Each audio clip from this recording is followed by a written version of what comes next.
Assalamualaikum warahmatullahi wabarakatuh. Perkenalkan, nama saya Raffi Setiawan dari kelas 4H. NIM saya 19031048. Saya dari Prodi Akuntansi Politeknik Harapan Bersama Tegar. Di sini saya akan mempresentasikan tentang 10 aksioma manajemen keuangan.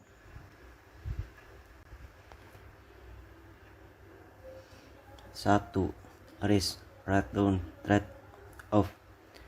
Risk Return Trade-off merupakan pernyataan yang menunjukkan adanya pertukaran antara risiko dan return, suatu tuntutan konsekuensi dari sebuah sebab.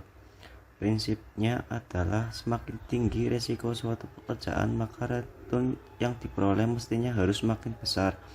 Maka sering muncul pernyataan high risk, high return yang merujuk pada kompensasi yang besar akibat pekerjaan yang dilakukan beresiko tinggi. 2. Time value of money. Nilai waktu uang, yaitu menerima sejumlah uang di waktu sekarang lebih baik daripada menerimanya dengan jumlah yang sama di masa yang akan datang.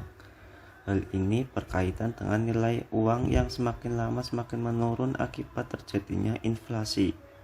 Penurunan nilai uang inilah yang menjadi salah satu dasar munculnya bunga dalam perbankan sebagai bentuk antisipasi agar nilai uang yang akan datang tidak menurun dari nilai uang sekarang. 3. Cash not profit is king. Dalam pepatah lama dikatakan profit is queen, but cash is king. Dalam banyak kasus, para pengusaha sering menjadi repot mengurus bisnisnya dikarenakan kesulitan keuangan di tahun berikutnya.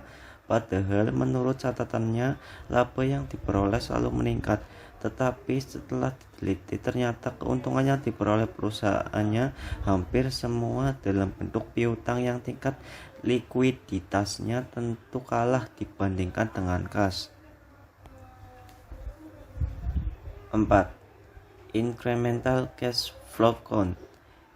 Incremental cash flow adalah arus kas yang berhubungan langsung dengan investasi, di mana pengambilan keputusan dilakukan berdasarkan pertimbangan adanya pertambahan kas jika suatu proyek dikerjakan, ataupun mempertimbangkan dampak yang terjadi terhadap kondisi keuangan kas saat proyek diterima dan pada saat proyek tidak diterima untuk dikerjakan.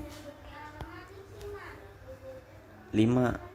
The course of competitive market. Persaingan yang semakin ketat akan membelah pasar menjadi bagian-bagian kecil karena semakin banyaknya produsen yang masuk untuk bersaing pada produk yang sama di pasar yang sama sehingga mengakibatkan lesunya usaha. Kondisi ini mengisyaratkan bahwa tidak selamanya laba dapat diperoleh dalam jumlah yang besar. Kecilnya penerimaan laba akan berdampak pada kecilnya tingkat pengembalian investasi. Untuk itu perlu dilakukan beberapa hal untuk menjaga agar usaha tetap mampu bersaing tanpa mempertahankan pasarnya. Contoh, diversifikasi produk, penguasaan bahan baku, penggunaan teknologi tepat guna untuk meminimalisir biaya. 5. Efficient capital market. Capital market atau pasar modal yang efisien adalah pasar modal di mana perusahaan memiliki gerak yang cepat dan harga yang tepat pula. Aktiva finansial yang diperjualbelikan mencerminkan seluruh informasi yang ada dan dapat menyesuaikan diri secara cepat terhadap informasi baru. Efisiensi pasar modal dinilai melalui keberhasilannya dalam menggabungkan dan menyelaraskan informasi. 7. The agency problem. Masalah keagenan terjadi antara para manajer dengan pemegang saham, di mana para manajer dipercaya untuk mengelola perusahaan dan memberikan keuntungan dari semua aktivitas bisnis perusahaan, agar para pemegang saham mendapatkan keuntungan dari keuntungan perusahaan tersebut. Masalahnya adalah manajer tidak akan bekerja untuk para pemegang saham jika tidak selaras dengan kepentingan mereka.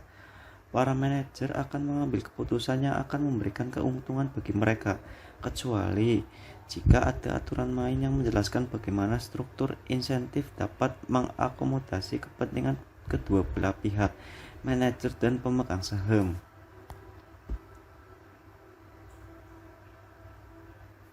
8.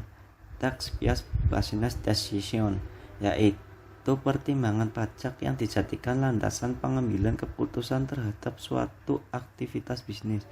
Untuk itu, yang perlu diperhatikan dalam manajemen keuangan adalah segala keputusan dan perhitungan haruslah setelah dipotong pajak. Artinya, jangan hanya melihat harga dari suatu produk yang dapat diterapkan pada sebuah wilayah lebih menguntungkan, tetapi lupa bahwa harga tersebut belum dimasukkan komponen pajak. 9. All risk is not equal. Setiap usaha memiliki risiko yang berbeda. Untuk itu perlu melakukan investasi usaha pada bidang-bidang yang berbeda untuk mengantisipasi terjadinya risiko yang mengakibatkan kolapsnya sebuah usaha. 10. Ethical dilemmas are everywhere in finance. Etika merupakan nilai-nilai normatif yang harus diletakkan pada sikap seseorang dimanapun dia berada. Namun demikian, sering terjadi dilema di tengah-tengah aktivitas bisnis yang dilakukan. Hal ini karena adanya kepentingan-kepentingan terhadap pada setiap diri individu. Untuk itu, pada setiap perusahaan selalu ada aturan nilai universal yang sering disebut budaya perusahaan sebagai bentuk dan upaya perusahaan mengarahkan karyawannya agar memegang teguh nilai-nilai yang baik. Sekian dan terima kasih. Sekian presentasi dari saya. Apabila ada kesalahan, saya mohon maaf yang sebesar-besarnya. Wassalamualaikum warahmatullahi wabarakatuh.